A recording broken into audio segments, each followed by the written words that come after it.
Tu veux créer, avancer, développer ton business, mais voilà, tu as un enfant, voire plusieurs à côté de toi, à 3 mètres de toi, en train de jouer, de crier, de chanter, de te réclamer, de te demander quand est-ce que vient l'heure du goûter, ou alors si tu peux mettre des cheveux Playmobil à son personnage. Bref, bienvenue dans ma réalité et peut-être dans ta réalité.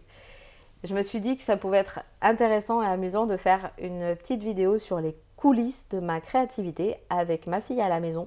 Surtout que quand je tourne cette vidéo, on est en pleine vacances scolaires au mois d'août. Donc je vais te livrer mes vérités, la vraie vie d'une maman entrepreneur, mes galères, mes limites, mais aussi ce qui me permet de tenir le cap dans mon business. C'est parti.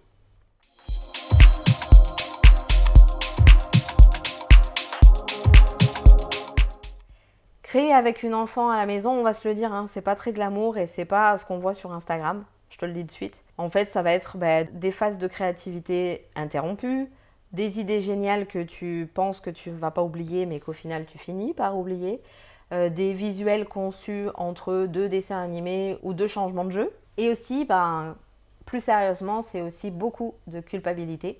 Je suis pas assez dispo pour elle, je suis pas assez dispo pour mon business pour avancer et atteindre mes objectifs. Donc je vais te le dire, hein, j'ai essayé comme toutes les mamans de tout concilier parfaitement, de trouver cet équilibre, de me fixer des horaires. Spoiler, hein, ça marche pas du tout. Et j'ai dû me rendre à l'évidence et faire la paix avec ma conscience. Je suis mère et entrepreneur. Et parfois, les deux, ça s'aligne pas ou ça s'équilibre pas parfaitement. Et c'est ok, c'est comme ça, c'est la vraie vie. Alors déjà, la première chose que j'ai faite, c'est de me poser des limites pour survivre et pour pouvoir faire avancer mon business. Déjà, je ne suis plus disponible H24, que ce soit pour ma fille ou pour mon business. Ma fille sait que j'ai un travail, que j'ai un business à développer. Donc, il y a des moments où je lui demande de jouer en totale autonomie et de ne pas me déranger.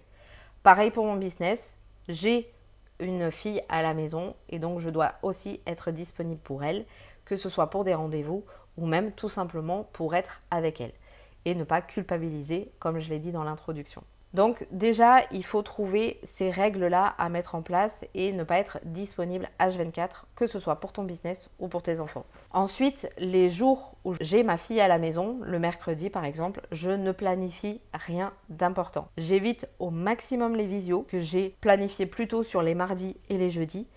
Et je ne vais pas faire, par exemple, des tâches de stratégie business ou de stratégie de communication, etc.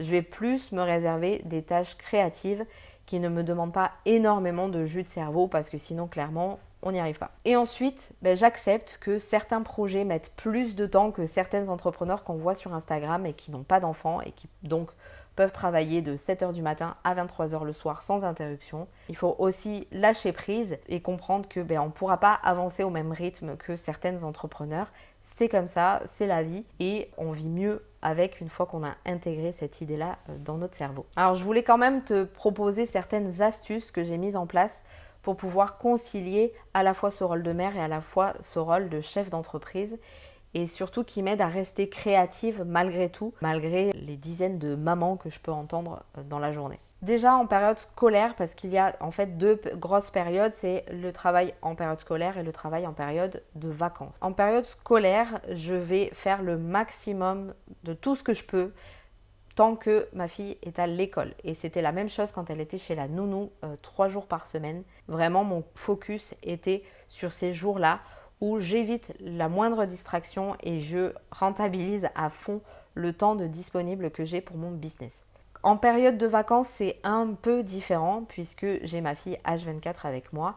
Donc, on équilibre entre les temps d'autonomie et les temps où je suis avec elle. Donc, clairement, je vais équilibrer mon planning. Je vais, tout ce qui est stratégique, qui a besoin de beaucoup de concentration, je vais les faire plutôt le matin quand elle joue en autonomie. Et l'après-midi, ça sera plus des choses un peu plus créatives qui peuvent, entre guillemets, être interrompues plus souvent sans avoir ce besoin de me reconcentrer à chaque fois. Ensuite, par rapport aux idées qui peuvent me venir tout au long de la journée, on le sait, les meilleures idées arrivent quand on n'est pas devant notre écran. Je prends un moment pour les noter, que ce soit sur mon téléphone ou sur un post-it sur mon bureau. Mais au moins, je sais que cette idée-là, je ne l'oublierai pas. parce que c'est souvent les meilleures idées qu'il faut intercepter tout de suite. Ensuite, pour tout ce qui est création visuelle ou non, j'ai des scripts, des modèles prêts à l'emploi, des templates par exemple pour mes posts Instagram, des scripts pour mes vidéos YouTube, etc. Je fais tout en amont pour que le moment venu, je sais que j'ai un laps de temps assez limité, par exemple pour enregistrer les vidéos YouTube, et ben j'ai déjà mes scripts prêts à l'emploi. Comme ça, je n'ai plus qu'à m'y mettre et je vais batcher, donc c'est-à-dire faire la même tâche toute une matinée. Si je te donne un exemple concret, cette vidéo que tu regardes aujourd'hui, elle a été tournée avec d'autres vidéos en une matinée. Comme ça, je sais que j'ai de l'avance sur ma création de contenu et donc je suis plus sereine parce que je n'ai pas à être en flux tendu comme ça peut être le cas parfois. Et du coup, je peux être rapidement concentrée sur ce que j'ai à faire. Quatrième astuce, c'est tout simplement d'accepter qu'on va créer avec un enfant à côté, avec des Playmobil sur le bureau ou alors des pauses câlins impromptues. Et ce que j'ai fait aussi, c'est que parfois, je l'intègre dans ma création. Tu l'as peut-être vu si tu me suis sur Instagram. Si ce n'est pas le cas, tu trouveras le lien de mon compte dans la description. Et bien tout simplement, je crée des contenus avec ma fille pour montrer la vraie vie d'une maman entrepreneur. Et en fait, ce processus-là me permet d'avoir cette complicité, de développer encore plus cette complicité dans le cadre de mon travail. Et je trouve que c'est plutôt pas mal parce qu'on a des petits moments comme ça où elle intervient dans mon entreprise et du coup, je l'intègre parce que je suis à la fois dans mon business et à la fois avec elle. Donc, essaye comme ça de créer des petites astuces, de revoir ton quotidien et ton organisation, mais surtout, essaye de ne pas culpabiliser quand tu vois des entrepreneurs qui lancent des projets tous les mois ou encore qui te disent qu'elles gagnent 10 000 euros par mois en travaillant 20 heures par semaine. On sait que ce n'est pas la réalité parce que souvent, ce qu'il y a derrière, c'est soit elles n'ont pas d'enfants ou alors quand elles ont des enfants, elles ont quelqu'un qui va s'occuper intégralement de l'enfant pendant qu'elles font leur grosse journée de boulot. Donc il faut aussi relativiser et ne pas croire à tout ce qu'on voit sur les réseaux. Donc clairement, prendre du recul et accepter qu'on ne peut peut-être pas avancer aussi vite que certaines entrepreneurs, mais qu'on fait de notre mieux tout simplement. Je dirais même plus qu'on montre aussi un exemple à nos enfants qu'avec du travail, on peut arriver à se créer la vie qu'on veut. Donc pense plutôt de ce côté positif de, voilà, tu es aussi un modèle pour ton enfant et tu crées ta propre vie professionnelle et tu crées ta propre vie personnelle aussi, sans demander rien à personne, juste en travaillant du mieux que tu peux. Donc comme tu le vois, créer avec un enfant à la maison, c'est de la souplesse, du lâcher prise, de la créativité quand on a des temps de travail limités.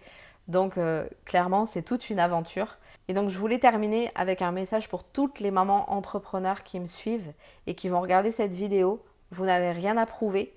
Vous n'êtes pas moins ambitieuse, moins professionnelle, moins capable que les autres qui n'ont pas d'enfants. Parce que vous êtes en train de vous créer une vie qui a du sens et ça, c'est déjà énorme. Donc dis-moi en commentaire quelle est ta plus grande difficulté quand tu travailles avec tes enfants à la maison. Et je te ferai peut-être d'autres vidéos d'astuces comme ça pour partager mon quotidien de maman entrepreneur.